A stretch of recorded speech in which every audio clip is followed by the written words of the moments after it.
Scipio Africanus. During the ancient Roman Empire, many men wrote their names in the eternity of history. Some will be remembered as courageous and astute commanders. Others gained fame for their cruelty and cowardice. Nero Claudius. But one name still echoes century after century: Julius Caesar. Julius Caesar was born on July 13th, 100 BC.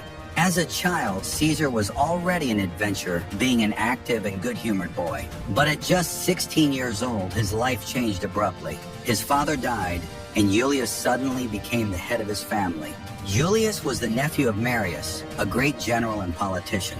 Gaius Marius. He became famous for his military victories and for reorganizing the Roman legions. Marius was known for his magnetic personality. In addition, he was immensely respected by the soldiers who fought alongside him, which influenced the character of the young Julius Caesar, who saw his uncle as a role model. But during Julius' adolescence, his uncle fought a civil war against the ambitious Lucius Cornelius Sulla. Cornelius Sulla. They fought for control of the city of Rome. In the midst of the civil war, Julius Caesar married the daughter of his uncle's political ally. His beloved's name was Cornelia Canina. Together, they had a daughter named Julia. Cornelius Cinemarius lost his life during a battle, and Cornelius Sulla assumed the position of dictator, which placed him above Roman law with almost absolute power in the city. Although Julius Caesar was not directly involved in the conflict, he felt threatened by the new dictator and executioner of his uncle. Seeing no other alternative, and in an attempt to flee Rome as quickly as possible, Julius enlisted in the army where he fought in distant Turkey. Julius served in the army with great distinction, even receiving the civic crown as a reward for his heroic deeds. He was promptly recognized by his superiors and veteran soldiers, showing a promising future as a military commander. But in 78 BC, Julius received news that his rival had died. Cornelius Sulla died suddenly. For Julius Caesar, this meant a chance to return home. After fulfilling his contract in the army, Julius returned home.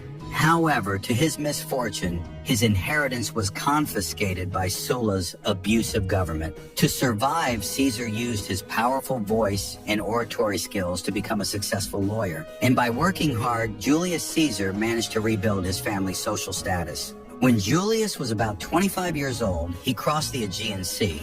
The ship was attacked by pirates and the senior crew member was killed. The few survivors were captured to be sold as slaves. And for those born into wealthy families, a high ransom was demanded. Far from home and in a desperate situation, the future looked uncertain and bleak for Julius Caesar. The days passed slowly as Julius Caesar was held prisoner on a pirate ship. When the pirates discovered that Julius was part of a wealthy family, they demanded a lot of money to release him. The pirates demanded many silver coins in exchange for Julius' life.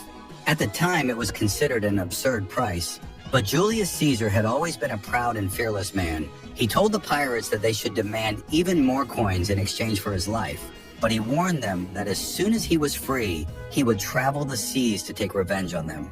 The pirates mocked Julius. Throughout the voyage, they ridiculed his arrogance. But finally, they accepted the cash offer. When he was released, Julius used his oratory skills to attract sailors and warriors to his cause. And using the rest of his fortune, he assembled a fleet of ships. Caesar spent several months sailing and fighting pirate ships. His victories allowed him to profit by plundering the captured vessels.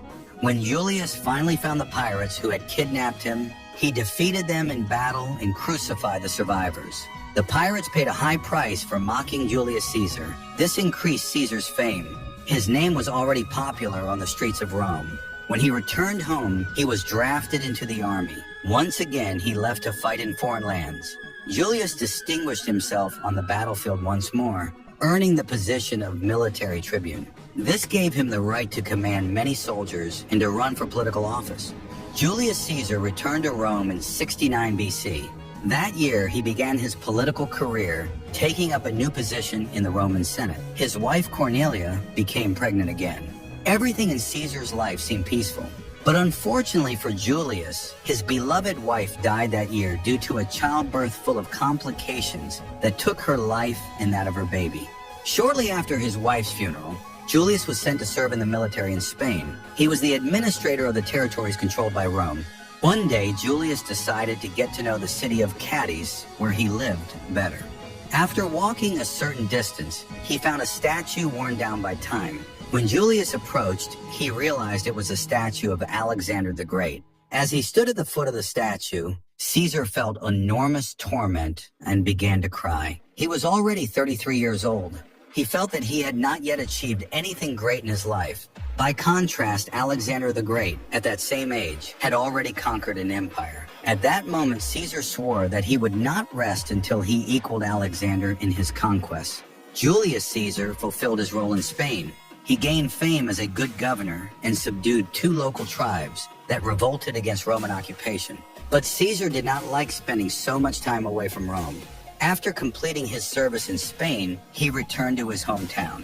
Upon returning to Rome, Julius focused his efforts on gaining new political positions. He wanted to be Pontifex Maximus, the high priest of the Roman religion, but he was